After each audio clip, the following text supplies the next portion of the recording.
Ramazan, Ramazan, Ramazan ya Habib. Bismillahirrahmanirrahim.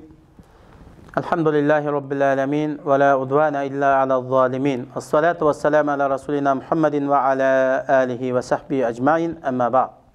Esselamu aleyküm ve rahmetullahi ve berekatuhu. Hürmetlik ustazlar ve kırındaşlar, Ramazandaki gündelik soğuğat programımızın 20. bölümü Göherinin yerge düşüp gitişi onun kıymetini yo'qotmaydi. Allah subhanahu ve taala Kur'an-ı Kerim'de mundaqdaydi. Euzu billahi mineşşeytanirracim. La yukellifullahu nefsen illa vus'aha, laha ma kesebat ve aleyha ma iktesebet. Rabbena la tuâkhizna in nasina ev akhta'na. Rabbena ve la tahmil aleyna isran kema hamaltahu alellezine min qablina. Rabbena ve la tuhammilna ma la taqata lana bih. Wa'fu anna waghfir lana warhamna ente mevlana fansurna alel kavmil kafirin. Ayetning tercümesi: Allah hiç kimne qurbi yetmaydigan ishqa taklif qilmaydi. Kişinin qilgan yaxshiligining savobi o'zigidir. Yomonligining jazosimi o'zigidir. Ular Parvardigorimiz agar biz unutsak yoki xatolasak, biz unutish yoki sahvallikdan amringni to'liq o'rinlay olmasak, bizni jazoga tortmagin. Parvardigorimiz bizden ilgirkilarga yukligininga o'xshash bizga ig'ir yuk yuklamagin. Bizni qiyin ishlarga taklif qilmagin. Parvardigorimiz kuchimiz yetmaydigan narsani bizga ortmagin. Bizni kechirgin, bizni mag'firat qilgin, bizga rahim qilgin. Sen bizning egimizsan. Kafir qavmga qarshi bizga yordam bergin. Allohning dini oson bo'lib, uningda qiyinchilik yo'q. Alloh taolo bandalardan taqat yetmaydigan amallarni ado qilishni talab qilmaydi. Kim yaxshi ish qiladi ekan, natijasini ko'radi. Yomon ish qilgan odammi uning jazosini ko'radi. Rabbimiz sizlar bizga farz qilgan amallardan biror ishni unutib qolsak yoki sizlar qilishni cheklagan biror ishni xatolikdan qilib solgan bo'lsak, bizni azoblamaslar. Ig'ir ishni bizdan ilgirkilarga azob oqibat qilib yukligininga o'xshash bizga buyurmaslar. Parvardigorimiz bizga kuchimiz yetmaydigan, taqat keltirolmaydigan ishlarni buyurmaslar. Xatoliklarimizni afv qilsalar, ayiblarimizni yo'shirsalar, bizga yaxshilik qilsalar, sizlar bizning ishlarimizga ega bo'lguchi va tadbir qilguchi, sizlarning dinlariga tangan, birliklarini inkor qilgan, payg'ambarlari Muhammad alayhisalomni yolg'onga chiqargan kafirlar ustidan bizga g'alaba nusrat ato qilsalar, dunyo oxiratda oqibatning yaxshisini bizga qilsalar. Amin. Anas radhiyallohu anhudan bayon qilingan hadisda Payg'ambar akram sallallohu alayhi va sallam mundaq deydi: Mushriklar bilan melinglar, jininglar va tilinglar bilan jihad qilinglar. İmam Ahmad Nisai rivoyat qilgan hadis.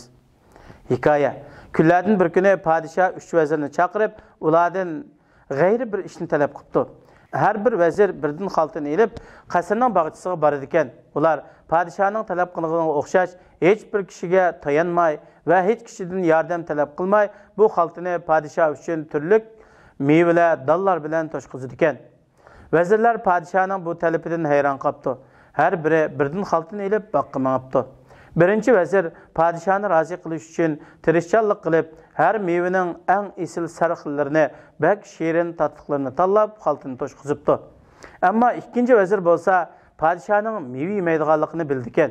Ko'nglida podshoh mevalarni tekshirib boqmoqchi deb, ayirmasdan qandaq meva bo'lsa to'plashga boshladi. Xaltaga to'ng pishiq, esil, buzuq ayirmasdan silib xaltini to'shqizibdi. Ammo 3-vazir bo'lsa, podshoh biz to'ldirib kelgan xaltalarga ahamiyat bermaydi, qarab qo'ymaydi deb o'ylab, xaltini o't-cho'p, daraxt xazonlari bilan to'shqizib opiribdi. Atisi podshoh 3-vazirni xaltlarini elib kelishga buyuribdi. Vazirlar xaltalarni elib podshohning yoniga kelganda, podshoh askarlarni buyurib, 3-vazirning har birini o'zi elib kelgan xalta bilan birga ayrim-ayrim hech kishi kirolmaydigan Iroqdagi turmaga opirib, 3 oy qamab qo'yishga, ularga hech qanday yemak-ichmak bermaslikka buyuribdi. Birinchi vazir bo'lsa, 3 oyni o'zi to'plagan esil mevalarni yeb oxirlashtiribdi. Ikkinchi vazir bo'lsa, 3 oyni nihoyatda qiyinchilik, oz yeyish va o'zi to'plagan saq mevalarni yeyish bilan jafoda o'tkazibdi. 3-vazir bo'lsa, 1-oy to'shmasdilla ochlikdan o'lib qolibdi. Siz o'zingizdan so'rab biqing. Siz qaysi turga kirasiz? Siz hozir dunyoning bog'chisida, hozir sizning esil mevalarni yoki nachar mevalarni to'plash ixtiyorligingiz bor. Lekin ata podshohlarning podshohi bo'lgan Alloh sizni qabrdan iborat turmaga silishga buyurganda, u tarchilik qorong'u turmada yolg'iz bo'lasiz. Siz dunyo hayotingizda to'plagan pok bo'lmagan amallaringizni qabrda manfaat berdi deb qaramsiz. Hikmat, go'harning yerga tushib ketishi uning qimmatini yo'qotmaydi. Duo, Parvardigorim, sana sig'inib shaytonlarning vasvasalaridan panoh tilayman. Parvardigorim, sana sig'inib shaytonlarning menga hamroh bo'lishidan panoh tilayman. Fikr.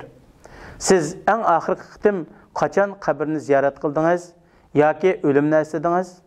Hozir o'zimiz bilan turib, qabr uchun nima tayyorlaganligimizga qarab boqaylik. O'lim bo'lsa, hamma insonlar uningdan kiradigan eshikdir. Ey Alloh, bizning dunyoda qilgan barliq yaxshi amallarimizni qabul qilg'ayla. Qiyomatda yaxshilik mezonimizni ig'ir qilg'ayla. Amin.